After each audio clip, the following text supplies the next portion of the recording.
میں سندھ چلا گیا تبلیغ کے لیے، تو بڑا ہم نے ادھر ان کے لیے روزے کی اہمیت، نماز کی اہمیت، یہ سب کچھ بیان کیا۔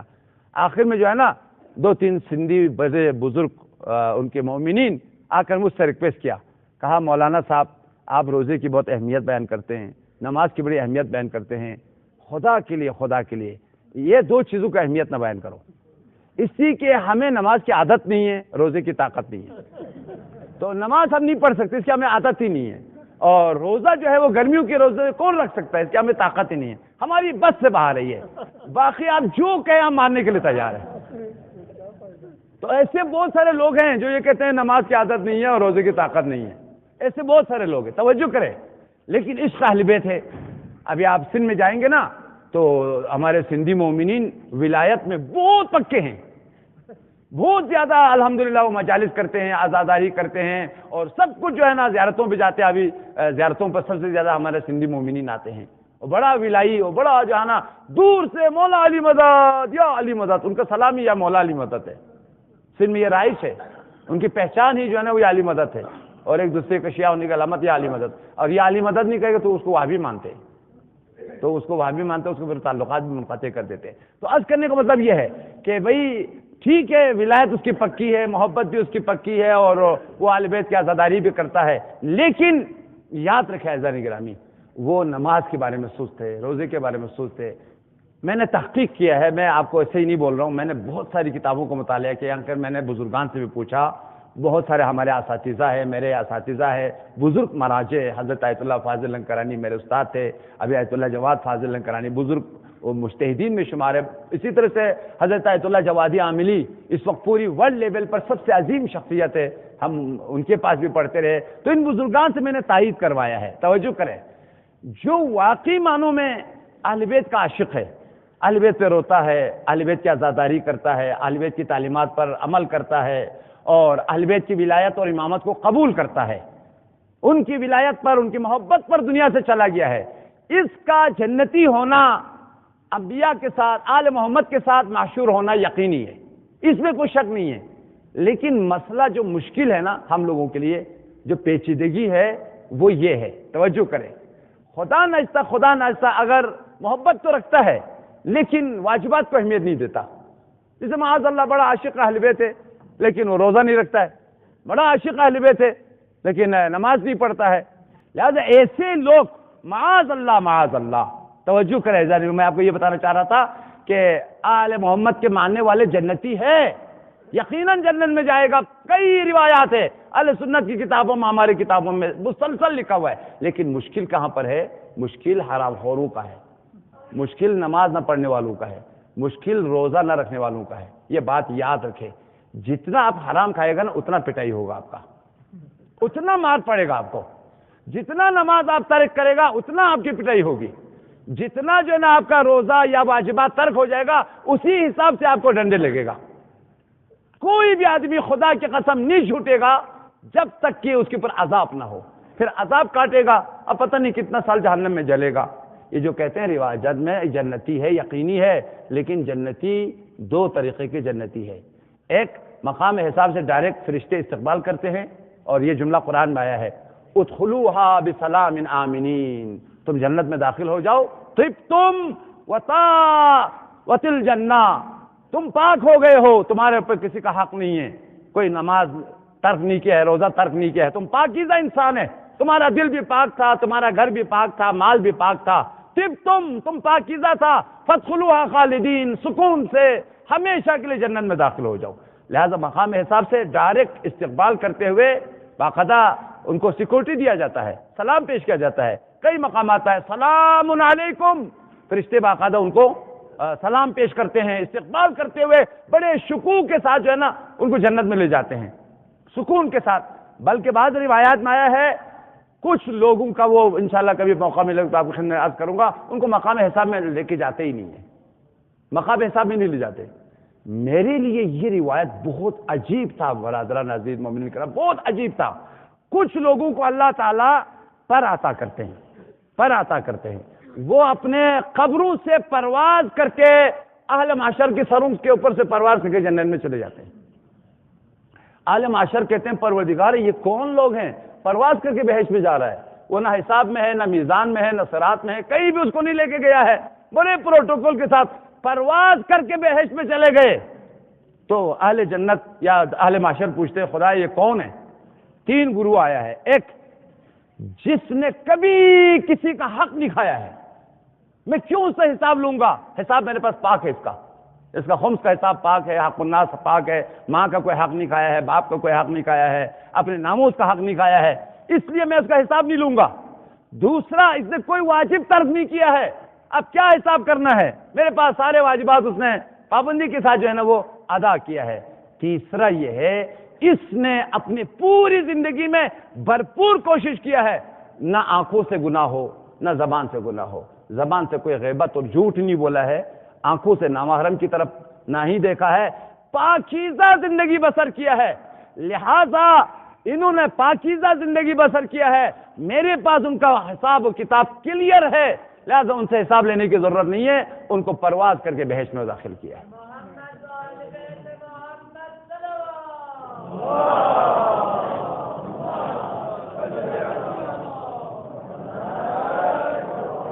تو میں یہ عرض کرنا چاہ رہا تھا، روایات میں آیا ہے جو لوگ واجبات کو ترک کرتے ہیں یا حرام کھاتے ہیں یا معاذ اللہ حق الناس پہ عمل کرتے ہیں یا معصیت کرتے ہیں، ان کی پٹائی یقینی ہے۔ اب روایات میں آیا ہے کسی کا 100 سال پٹائی ہے، کسی کا 200 سال پٹائی ہے، کسی کا 1 گھنٹہ پٹائی ہے، اس کے بعد پھر لے کے آتا ہے جتنا گناہ ہے اسی حساب سے اس کی پٹائی ہے۔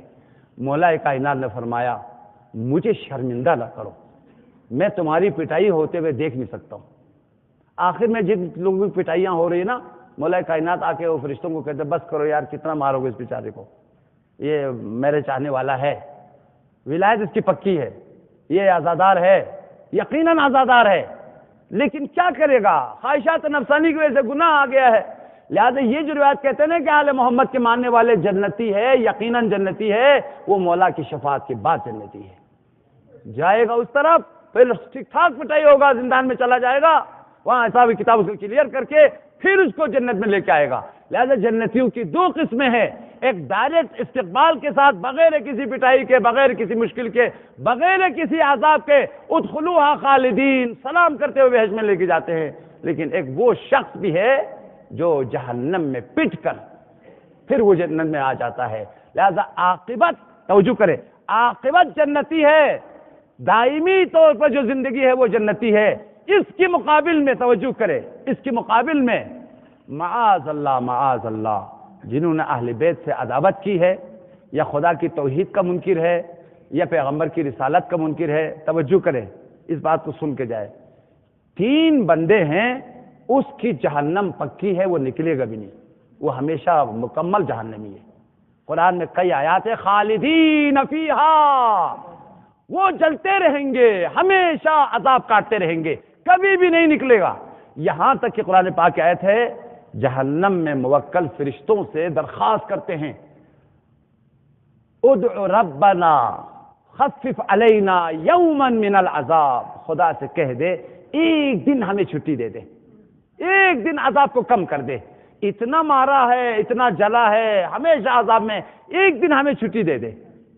تو پروردگار کی طرف سے آواز آتی، تمہارا بھی ایک دن بغیر گناہ کے نہیں گزرا تھا، کوئی دن نہیں گزرا جس میں تم نے گناہ نہیں کیا ہے، تم مسلسل گناہ کرتے رہے، اب مسلسل عذاب چکتے رہو، ذق انک انت العزیز، چکتے رہو عذاب کو، اس لیے کہ تم دنیا میں عذاب گناہ کے لذت سے تم استفادہ کرتے تھے۔ تو 3 ہے جو پکا جہنمی ہے، نکلے گا نہیں، ایک ہمیشہ گناہ کرنے والا، یاد رکھیں عزیزان گرامی،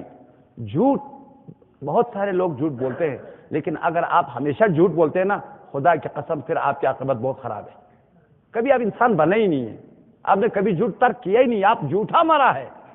جھوٹے انسان کے لیے لعنت ہے، جھوٹا کبھی جنت میں نہیں جا سکتا ہے۔ بھئی توبہ کرو، رمضان میں اب توبہ کرو، بہت سارے جھوٹ بول چکا ہے، بہت غیبت ہو چکا ہے، بہت گناہ ہو چکا ہے، لہذا پلٹ آؤ، پیغمبر کا فرمان ہے فَإِنَّ ظُهُورَكُمْ ثَقِلَةٌ مِّنْ أَوْزَارِكُمْ، یہ گناہ کا پشت بہت دب گیا ہے، گناہوں کا بوجھ بہت زیادہ ہو گیا ہے، اب بوجھ کو نکال کے پھینک دو، تم گناہوں کی زنجیروں میں جھگڑا ہوا ہے، گناہوں کی زنجیر سے اپنے آپ کو آزاد کرو۔ لہذا ہمیشہ جھوٹ بولنے والا، ہمیشہ شراب پینے والا، ہمیشہ غیبت کرنے والا، اور معاذ اللہ ہمیشہ نماز چھوڑنے والا، یہ ان کی جہنمی یقینی ہے، ان کے لیے شفاعت بھی نہیں ہے۔ خود پیغمبر امام صادق کا فرمان ہے، لا تنال شفاعتنا من استخف بالصلاۃ، جو ہرگز نمازی پڑھتے اور بے نمازی دنیا سے چلا گیا ہے، اس کو آل محمد کی شفاعت نہیں ملے گی۔ جب آل محمد کی شفاعت نہیں ملے گی تو پٹائی کرتے رہیں گے، وہ پھر پٹتا رہے گا۔ دوسرا شخص جو ہمیشہ جہنمی ہے، قرآن میں کئی آیات میں آیا ہے، وہ کافر ہے، خالدین فیہا۔ جتنے بھی کفار ہے، خدا کی توحید کا منکر، پیغمبر کی رسالت کا منکر، آل محمد کی امامت اور ولایت کا منکر، یہ پکا جہنمی ہے۔ اسی طریقے سے برادران عزیز مومنین کرام، خدا را منافقت نہ کرے، دھوکہ نہ دے۔ خدا نہ اس طرح آپ اگر منافقین کی لسٹ میں چلے گئے نا، ہیٹ لسٹ میں اگر آپ آ گئے، پھر آپ کا انجام بہت خطرناک ہے۔ آپ اپنے آپ کو منافقین سے نکالے، دھوکہ نہ دیں، فراٹ نہ کرے۔ میرے مومنین، خبردار، آپ جو ہے نا وہ خراب جنس دے کر لوگوں کو اعلیٰ درجے کا گھی ہے، اور ہے پتہ نہیں، خدا جانتا ہے، بہترین سونا ہے، اور خدا جانتا ہے کیسے اس نے فراڈ کیا ہوا ہے، لوگوں کو پتہ نہیں چلے گا، لیکن فرشتوں نے پکڑ لیا ہے، خدا نے پکڑ لیا ہے۔ جتنے بھی دھوکہ دینے والے ہیں، فراڈ کرنے والے ہیں، یا منافقین ہے، یہ قرآن کی صریح آیت ہے، ان الکافرین والمنافقین فی الدرک الاسفل من النار۔ جتنے بھی کفار ہیں اور جتنے بھی معاشرے کے منافقین ہیں، وہ جہنم کے آخری درجے میں رہے گا، اس کو نکالے بھی کیوں نہیں، یہ ہمیشہ جہنم میں کٹنے والے۔ لہذا جہنمیوں کی بھی دو قسمیں ہیں، ایک جہنمی وقتی ہے، گناہ کیا تھا، اس کی سزا کے طور پر اس میں اس کو ڈال دیا ہے، اب اس کے بعد جو ہے نا وہ نکلے گا۔ اب دنیا کی بھی جو جتنے بھی ہمارے زندان ہے نا، باقاعدہ کورٹ دو قسم کی فیصلے سناتے ہیں، ایک اس کو 1 سال کی سزا ہے، 2 سال کی سزا ہے، اور اتنا ہے، ایک ہے عمر قید، ہمیشہ کی سزا ہے، جس میں بہت سارے لوگوں کا قاتل ہے تو کورٹ فیصلہ سناتا ہے یہ ہمیشہ زندان میں رہے گا، اور وہ کبھی نکلتا ہی نہیں، زندان میں مر جاتا ہے۔ ہمارے پاکستان ہی میں ہزاروں زندانوں کے جنازے زندان سے نکالا ہے، زندان میں مر گیا، کبھی اس کو دوبارہ آزادی نصیب نہیں ہوئی۔